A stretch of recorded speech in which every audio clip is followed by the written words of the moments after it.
Hey galera, aqui é o Bora Cartoon, prestes a analisar um dos episódios mais bombásticos da história de Miraculous, Representação, que prometeu tudo e entregou ainda mais. Sério, tem muita coisa pra falar desse episódio. Inscreve no canal se você é novo por aqui, deixa o like sempre que você estiver a trazer os vídeos e amanhã à noite já saem as 50 curiosidades de Representação. Representação é o episódio 24 da quinta temporada, isso vindo depois de Revolução, que ainda não tivemos porque umas emissoras gringas filhas da fruta escolheram não exibi-lo ainda e vem antes de Conformação, o episódio 25 e parte 1 do grande final da quinta temporada. Primeiro, que já começamos com um repórter britânico falando que o atual prefeito de Paris renunciou e agora nas novas eleições emergenciais, Caline Bustier está concorrendo à prefeita e junto dela o senhor Dagencourt, que pelo histórico e os números dele em Lâmina Negra, já podemos dar essa vitória à professora Bustier, a futura nova prefeita de Paris. Isso sim é uma grande mudança para o futuro e assim temos certeza que Chloe não dura muito como prefeita e já é deposta, provavelmente graças a Ladybug e Cat Noir.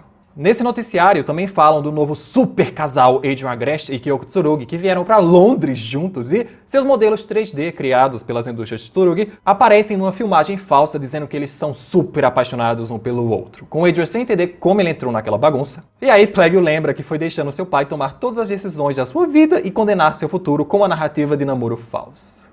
Bom trabalho, Plague. No quarto da Kyoko, em outra parte desse hotel, chega Argus para salvar o seu amor penoso da torre, como a gente tinha visto no trailer. E sorte dele que o dragão não estava por lá. E vamos admitir, gente, eles são fofos demais. Adrian finalmente toma coragem e irá até Paris com Astro Cat. E para explicar como isso é possível, a Marinette irá contar sua identidade secreta a ela. Calma, meu querido, o amor tá deixando você meio cego demais. Mas ele não quer saber e já parte com Astro Cat para a França. Marinette chega acabada e com seus olhos de panda antes mesmo da festa e da Torre Eiffel. E pela preocupação da Tic, ela provavelmente se despediu do Adrian poucas horas atrás, se é que ela teve tempo de se despedir. Isso só saberemos no episódio Revolução, mas vai engolir seu choro e ir na festa pelos seus amigos. Admiro sua coragem, porque eu ficaria em casa chorando pelo resto do dia. Ela se recompõe, tenta não chorar e torce para que não notem muito a presença dela, para ela passar a maior parte da festa quietinha no canto dela. Mas como tem um Nino nessa festa, pede pra todo mundo fazer barulho pra incrível Marinette. Só que nessa hora, Argus e Kyoko também chegam e perguntam o que farão se não for ela, mas Kyoko tem certeza que é a única explicação possível. Porque ela ouviu lá em Perfeição Marinette falar que precisa focar em sua missão e não perder seu Miraculous a Alia, achando que podem confiar nela sim, pois é sua amiga, e Gabriel e sua mãe jamais permitirão que vivam seu amor e só Ladybug pode ajudá-los. Pasmem, queridos, Kyoko realmente descobriu a identidade da Marinette lá no episódio Perfeição. Só que ela não descobriu assim de primeira, porque ela só ouviu parte da conversa dela falar de missão e de Miraculous, então ela descobriu depois. Depois de ser salva em Hyokomori, porque a depressão dela vinha em primeiro lugar naquele episódio, pôde ligar os pontos e outras experiências que ela mesma teve com a Ladybug, e faria muito sentido que ela fosse a Marinette. Isso também justifica o porquê ela não sofreu com o Monark sabendo que ela estava escondendo alguma coisa secreta, como o Lucas sofreu em Migração. E com essa certeza deles, Argus se transforma com a roupa de Adrian, esconde seu Miraculous e ajeita o cabelo para realmente ficar parecendo o Adrian. Enquanto isso, Marinette tem que receber graças de Bustier, Ivan Milene, pessoas perguntando se está bem, Zoe e Mark e Nathaniel juntinhos, de mãos dadas, hein? Tendo que ficar juntos, escondidos de todos, porque, né, a Zeg só deve permitir uma grande representação LGBT por década. Ainda correndo atrás do Félix, achando que é o Adrian, até cansarem Nino e Alia chegarem pedindo pra ela parar de se machucar daquele jeito. Sabe que ele está em Londres e podem dar um jeito de visitá-los depois. Londres nem é tão longe assim. E realmente não é, considerando que tem um trem que chega lá em 2 horas e 45 minutos. Mas o novamente, sai de lá dando a pior desculpa que a Alia já ouviu na vida dela. Enfim, Gabriel finalmente é notificado que Adrian sumiu, coisa que não surpreende a Tomoe. Agora, a Kyoko desobedecê-la, isso é incabível, pedindo pra que ele acomatize ela de novo. Não, Tomoe, chega de Kariosens, Dozens, Matag, chega. Mas Gabriel nega, pois é ele quem irá cuidar disso dessa vez. Em seu quarto, Natalie via mais vídeos da Emily em seu celular e vemos o quão ela está bem mais acabada do que no último episódio que a vimos pessoalmente. Revelação que é o 20º e nem devem fazer tantos dias assim. Achando bom que Adrian tenha fugido, porque quanto mais longe estiver do pai, melhor. Ou nada, né, Natalie? Tu já tá esfarelando aí, se levantar os braços, Deus puxa, não manda uma dessa pra um homem tão louco quanto o Gabriel, não. Tomando a aliança dela, pois seu filho só obedecerá a ele, e enfim percebe que ele deve ter vindo atrás de Marinette do Penchen. Indo até o seu covil, criando um Mega Akuma, puxando apenas o poder da Kalki pra si, e entrando na caneta, o Akuma o transforma em Night Tormentor. E tudo o que precisa fazer para encontrar seu filho e impor sua autoridade de pai é achar Marinette do Penchen. Deus me livre de ser perseguido pelo Gabriel algum dia. E eu realmente achei, que nem vocês, que ele pegaria também o poder da Daisy ou o poder da Trix para sua acumatização, mas não, foi só o viajar da Kalki. Enquanto Marinette já saía da Torre Eiffel, correndo atrás do Adrian/Félix por Paris, Astro Cat chega segundos depois procurando por ela lá. Vendo seus amigos preocupados com Marinette e Nino sem entender por que Adrian não contou de Londres para eles, podiam ter ajudado. A Marinette podia ter ajudado. E não é possível que seu pai tenha esse tipo de controle sobre o seu filho. Ah, meu querido Nino, é possível sim. Daí chega o Night Tormentor querendo saber onde está a Marinette do Pencheng e seu filho, com todos ali tendo que lembrar aquele idiota que ele está em Londres muito bem, enviado por ele mesmo. E Cat Noir já chega e eles começam a brigar, mas um dos tiros da sua zarabatana roxa acabam acertando Rose sem querer, acordando em sua mente seu pior pesadelo, ver unicórnios morrerem. Ele pode acabar com aquele tormento se responderem o que ele quer, e ao recusarem, Juleika também é acertada, vendo ela desapontar o seu querido pai. E vendo toda aquela dor, Rose solta que Marinette não está mais lá. E não sendo um homem de palavra, Night Tormentor só os libertará de seus pesadelos quando ele encontrar Marinette e Adrian. Fugindo da luta com o Viajar, com Alia sem conseguir falar com Marinette e Nino achando que a Resistência deveria se envolver nessa situação. Acho muito interessante como todas as acumatizações do Gabriel não mudam nada na personalidade dele, porque aquilo é realmente quem ele é e ele tem que ficar se escondendo para bancar a imagem de um homem fino e educado. E quando Night Tormentor e Cat Noir iam até a casa do Zhu Pencheng, Marinette seguia perseguindo Félix pela cidade até chegar no François Dupont, depois na sala de artes e encontrar aquela arte deles juntos, caindo de chorar. E aí vemos Duzu e seus dois filhos vendo quão triste é aquela situação, mas é por uma boa causa e um final feliz. Assim, se transforma, puxa um Amok que entra no anel da Kyoko, o que é um pouco esquisito e problemático, considerando que já tem um Amok dela mesma lá, confuso isso, viu, Zeg? Criando com aquela pena um sete-monstro projetor de vídeo.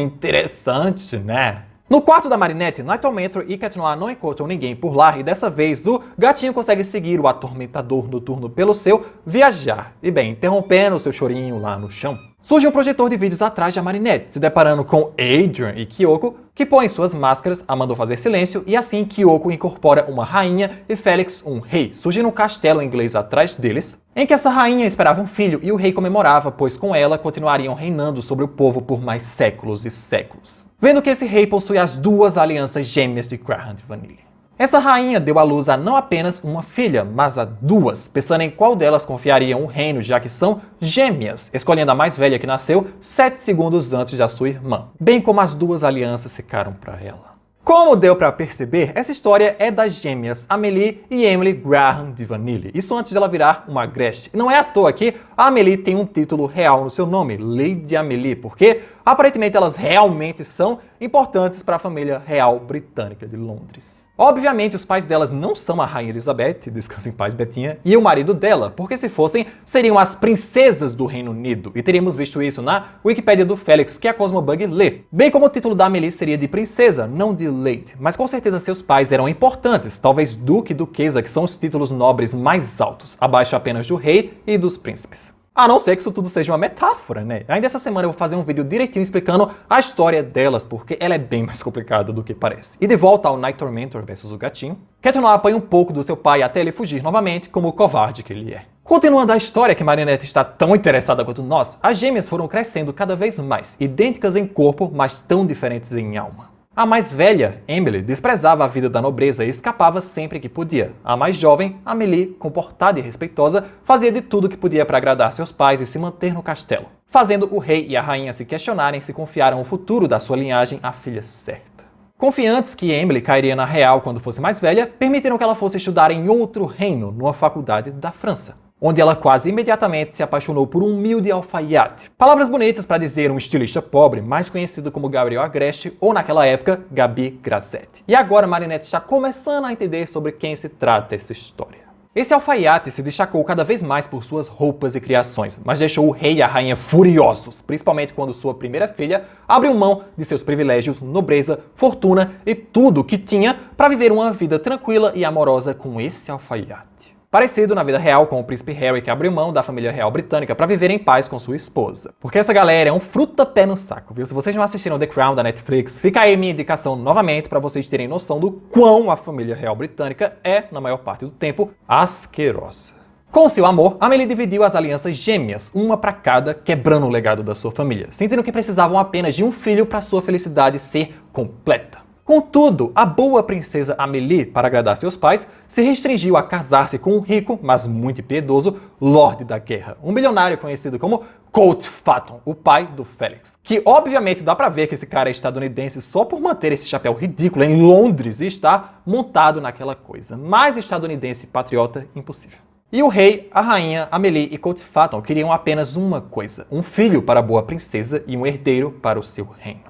Eu tô me sentindo um professor de história contando essa história tintim por tintim pra vocês, mas é porque ela é muito importante. E em cima do Grand Palais, Adrian deve ter pegado toda a raiva acumulada que ele tinha do pai nessa luta, porque o cacete que ele dá no Night Tormentor não é normal pro gatinho, não. Prestes a cataclismar sua arma, mas Night Tormentor realmente é baixo, falando que o filho dele está muito feliz com as escolhas que faz, pra ele, o deixando meio estupefato em ouvir uma patifaria daquelas, sendo acertado por um dos tiros que acordam seus pesadelos. De volta à história, o tempo foi passando e nenhuma das suas princesas, Amélie e Emily, conseguiram gerar o herdeiro que tanto queriam, porque, pasmem, as duas foram amaldiçoadas pela genética, sendo naturalmente inférteis e incapazes de engravidar. O que, sinceramente, seria só um problema para Amélie e o Colt Phaeton, porque linhagem real tem que ser de sangue. Agora, Emily e Gabriel podiam simplesmente ter adotado a porcaria de uma criança. Desculpem, crianças, vocês não são porcaria. Esses dois idiotas que são. Até a curiosa princesa Emily e seu marido voltaram a se ajoelhar perante o rei e a rainha em busca dos melhores tratamentos que o dinheiro e a influência podiam pagar. Mas, infelizmente, não havia cura para a maldição delas. Maldição, no caso, a infertilidade. Até que um dia, a princesa curiosa Emily estava esperando por um filho, e ao ver a nova versão do humilde alfaiate anos depois, as pupilas da Marinette vão com Deus porque ela finalmente entendeu de quem aquela história se trata. Bem como o fundo do pavão mostra que Emily só conseguiu ficar grávida após usarem a amoxização do Miraculous do pavão. Eu só fiquei um pouco chocado nessa parte, porque pra mim, acho que pra todo mundo, Adrian e Félix tinham sido criados recém-nascidos, né? Já bebês, sei lá, com um dia de vida. E não que a amoxização conseguiu implantar um filho numa mulher que é totalmente infértil naturalmente. Tipo, o poder da Duzu consegue me surpreender sempre, a cada dia que passa. Ao saber disso, o Lorde da Guerra, Colt Phaeton, ficou furioso. Se tem alguém ali que deveria ficar grávida, era sua esposa, não sua infame irmã que rejeitou a realeza para viver com um alfaiate inferior. Outras palavras para dizer um costureiro pobre. Indo confrontar Gabriel Agreste pessoalmente, sendo bem piadista ao soltar para ele que é um milagre, coisa que ele não merece. A curiosa princesa Emily se sentiu mal por sua irmã, perguntando ao seu bom marido alfaiate se não tinha a possibilidade de ajudarem sua irmã e o Lorde da Guerra a terem seu próprio filho. Assim, Gabriel se encontrou com o Colt, oferecendo uma resposta para o problema deles, coisa que só daria por um preço: dar-lhe seu melhor cavaleiro para cuidar do seu filho no futuro. E sim, gente, é do gorila que eles estão falando. Oferecem um amuleto mágico que dará vida ao seu sonho e ainda permitirá que o controle, se negando a aceitar aquela bruxaria, mas claro, é ele quem sabe. Assim, Colt pegou o Miraculous do Pavão e se tornou portador por um dia, o Lorde Pavão, criando um Amok e colocando em seu anel, um anel já conhecido por nós. E assim, a boa princesa Amélie finalmente conseguiu ficar grávida do seu futuro herdeiro, e alguns meses depois, as duas princesas deram à luz a seus filhos, tão semelhantes quanto suas mães. Meu Deus, essa história não acaba nunca. E fazendo uma pausa no teatro, voltamos para Cat Noir que agora está sendo obrigado a enfrentar o seu pior pesadelo na sua mente, o Anti-Cat, a versão que ele se imagina akumatizado pelo Monarque, tendo destruído o mundo todo e sua preciosa Ladybug virando cinzas. E se quiser pôr um fim àquele sofrimento, basta lhe entregar o seu Miraculous, coisa que ele aceita na hora de tão tortuoso e sofrido que está aquele pesadelo para ele, já que normalmente eles nunca aceitam dar seus Miraculous para ninguém, não importa o quão terrível esteja a situação. Pouco tempo após o nascimento do seu filho, o Lorde da Guerra Colt Phaeton adoeceu, e quanto mais fraco e doente ele ficava, mais tinha certeza que estava pagando o preço pela magia, passando a ver sua própria criança como um monstro, e seu medo desse monstro logo se transformou em ódio, descontando isso no filho sempre que podia ir o chamando de monstro, e a criança milagrosa nunca entendia o porquê seu pai não a amava. E agora Marinette vê que aquele é o Félix, não o Adrian. A pobre criança se sentia obrigada a cumprir todas as ordens do seu pai, não importa o quão injustas ou cruéis fossem. E se gostasse de alguém que seu pai não aprovava, bastava uma ordem para que seus sentimentos evaporassem do seu corpo. E em um dos acessos de raiva do Lorde da Guerra socando as coisas, seu anel acaba sendo danificado, o fazendo sentir uma dor e sensação muito estranha no seu ser, descobrindo que sua vida estava ligada àquele anel. E somente quando seu pai morreu, ele pôde recuperar o objeto e, com ele, a sua liberdade. A criança também entendeu que o amuleto mágico que permitiu que sua mãe gerasse sua vida também podia tirá-la, e por isso foi até a casa do alfaiate que virou o príncipe para tomá-lo.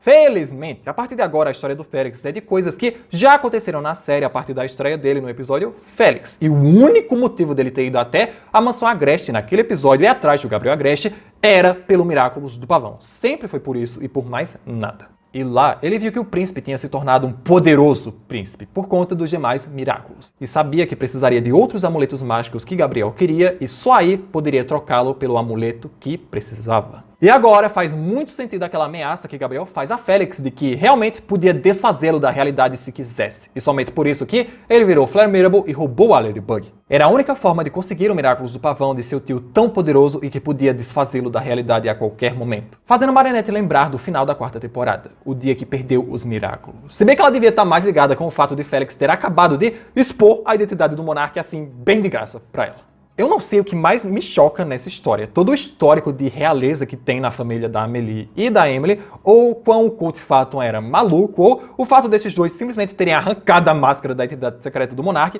pra Ladybug assim, de graça. Tipo, é muita coisa pro meu cérebrozinho processar. E de volta ao Night Tormentor, ele já estava indo pegar o anel daquele pobre gatinho mentalmente ferido. Mas aí chega a resistência bem porra louca ajudando o Cat Noir e a Alia sobe no pescoço do bicho pra bater na cabeça dele. E o jeito que ele joga a menina no chão quebraria umas 3 costelas, viu? Tomara que o Miraculous Ladybug conserte essa escoliose dela. Cataclismando na arma dele, e Zoe consegue pegar a borboleta do mal num jarro para garantir que ela não vai fugir ou causar um problema tão grande quanto tivemos em Origins Parte 1.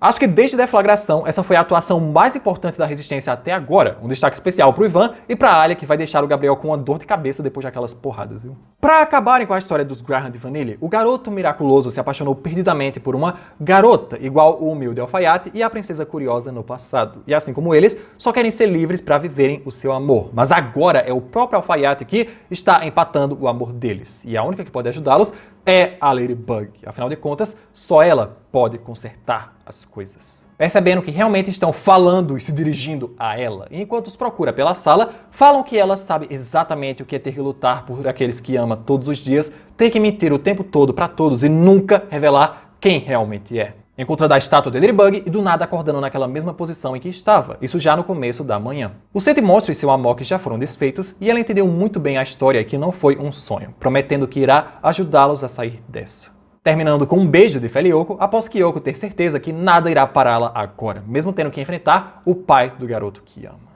Eu continuo sem palavras para esse episódio. E de volta à sacada do quarto da Marinette, Cat Noir volta para lá porque ele continua determinado a soltar as máscaras e revelar sua identidade secreta. Só que uma coisa impede ele. Seu pesadelo, pois Ladybug não chamou um talismã, nem consertou tudo com o Miraculous Ladybug. Então Rose, Juleka e ele ainda estão com seus pesadelos ativos. Meu Deus do céu, tinha que ter uma desgraça nesse episódio, hein? Quando Gabriel pegou as 2 alianças, eu tinha certeza que essa cena seria dele controlando o filho soberanamente. Mas não, é por conta do efeito remanescente do Night Tormentor. E por isso, desiste de contar sua identidade e vai pra casa. Isso segundos antes da Marinette receber um monte de mensagem do que os seus amigos fizeram naquela madrugada e sair de lá como Ladybug. Purificando a Akuma da jarra enquanto ouve as mensagens que Cat Noir deixou e faz o seu Zero sozinha, porque infelizmente ele não está lá e sequer sabe ainda que está em Londres obrigado pelo seu pai, que é o alfaiate do seu príncipe penoso. E após o endcard, vemos que Gabriel e Tomoe meteram os filhos deles não no hotel, mas num BBB improvisado que filma cada lugar possível para garantir que não vão escapar novamente. E agora sim, eles podem dar início à Operação Aliança Perfeita ou Perfect Alliance, para enfim